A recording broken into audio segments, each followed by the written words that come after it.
मैं डीपी जोशी धरती की धोरा बीकानेर से आपके सामने उपस्थित हूँ। मेरा मन बड़ा ही व्यथित है।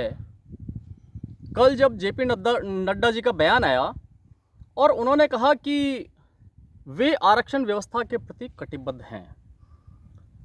मेरा सवाल है कि क्या कटिबद्धता सिर्फ आरक्षित वर्ग के लिए है उनकी? और दूसरी सबसे बड़ी जो समस्या है वो ये है कि इन्होंने माननीय सर्वोच्च न्यायालय की जो गाइडलाइन है, जो आदेश दिया गया है, इसका इन्होंने धज्जियां उड़ा दी। पहले SC/ST एट्रोसिटी एक्ट के अंदर भी इन्होंने एक ऑर्डिनेंस लाया, एक एक्ट बना दिया। आज फिर जब सुप्रीम कोर्ट ने कहा कि आरक्षण मौलिक अधिकार नहीं है, सुप्रीम कोर्ट ने क्या गलत कहा कि मौलिक अधिकार नहीं है? क्या जन्मजात अधिकार है आरक्षण? हर पार्टी बताए, इस देश के अंदर हर पॉलिटिकल पार्टी, हर राजनीतिक पार्टी जैसे ही आरक्षण के ऊपर सुप्रीम कोर्ट कोई न कोई फैसला देती है, ये हर बार उछल के आ जाते हैं। कभी राजीव गांधी जी आ जाते हैं, कभी जेपी नड्डा जी आ जाते हैं, कभी शिवराज जी आ जाते हैं। वो बोलते हैं कोई माइकल लाल आरक्षण हटा नहीं सकता। अरे भैया, आरक्षण आप नहीं हटा सकते तो हम आपको हटा देंगे। जनता को भ्रमित करते हैं आप। सामान्य वर्ग आपको वोट क्यों दे?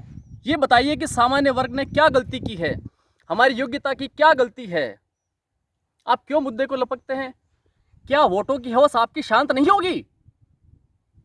यहां पर आरक्षण की जो जरूरत है, इस आरक्षण के लिए प्रतिबद्धता ये होनी चाहिए कि आप एक निम्न तक स्तर तक आरक्षण देंगे। आप क्या सिर्फ इन राजनीतिक नेताओं को या इन उच्चाधिकारियों को राजी करने के लिए आरक्षण दे रहे हैं? बड़े शर्म की बात है ये हमारे देश के लिए और हमारे इस प्रजातंत्र के लिए। इन्होंने इस प्रजातंत्र को मजाक बना दिया है। वोट हमारे से लेते हैं, ये संरक्षण किसी और को देते हैं।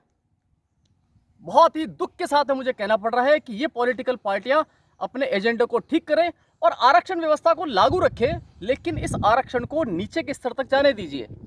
हमने मजदूरों के हालात देखे। क्या आपने सोचा कि ये मजदूर किस हालात में जी रहे हैं? क्या इनको आरक्षण की आवश्यकता नहीं है? लेकिन नहीं, हमेशा ये चाहते हैं कि आरक्षण जिनको मिल रहा है, जो आरक्षण खा खा कर लाल लाल हो चुके हैं और ये सफ़ेद बुगले जिस तरीके से आरक्षण को पी पी कर बड़े बड़े हो रखे हैं, इनके प्रति कटिबद्ध है ये। मेरा यहाँ पर एक नम्र निवेदन है सभी पॉलिटिकल पार्टियों से, और सबसे बड़ा मेरा निवेदन है इन सवर्ण समाज के लोगों से कि क्यों पार्टियों के नीचे पूंछ दबा कर बैठे हैं? आपको राम मंदिर, आपको पाकिस्तान के मुद्दे के ऊपर, सब मुद्दों के ऊपर आपको भ्रमित करते हैं ये लोग।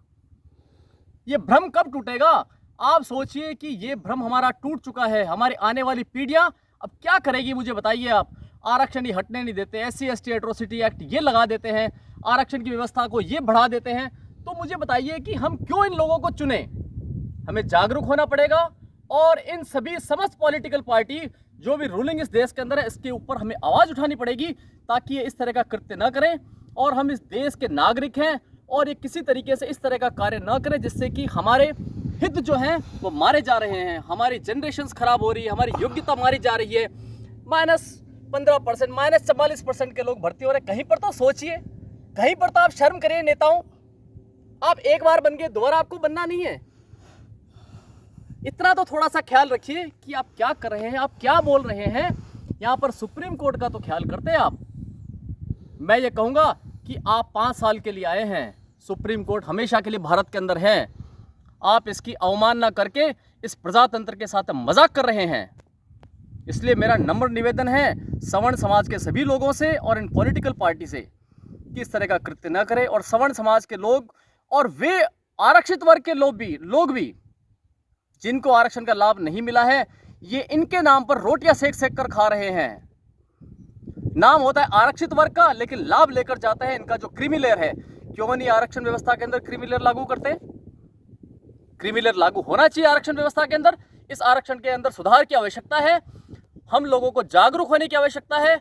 हम सरकार के ऊपर ये दबाव बनाएं और हम इन्हें कहें कि साहब आरक्षण व्यवस्था को गरीबी के आधार पे दिया जाए।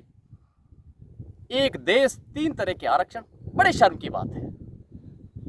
मैं इसी के साथ मेरी बात को विराम देना चाहता हूं। शायद मेरे हिसाब से समाज के अंदर जागृति पैदा होगी और हमारा एक ध्येय, एक उद्देश्य है कि जो पार्टी इस आरक्षण व्यवस्था में बदलाव करने का प्रयास करती है, हम उसके साथ हैं। हमारा सिर्फ इस आरक्षण व्यवस्था के ऊपर ही विरोध है, किसी भी पॉलिटिकल पार्टी का। हमारा अन्य किसी मुद्दे के ऊपर कोई विरोध नहीं है। धन्यवाद। मैं बात को विराम देना चाहूँगा और फिर हाजिर होऊंगा आपके पास एक नए मुद्दे के साथ में।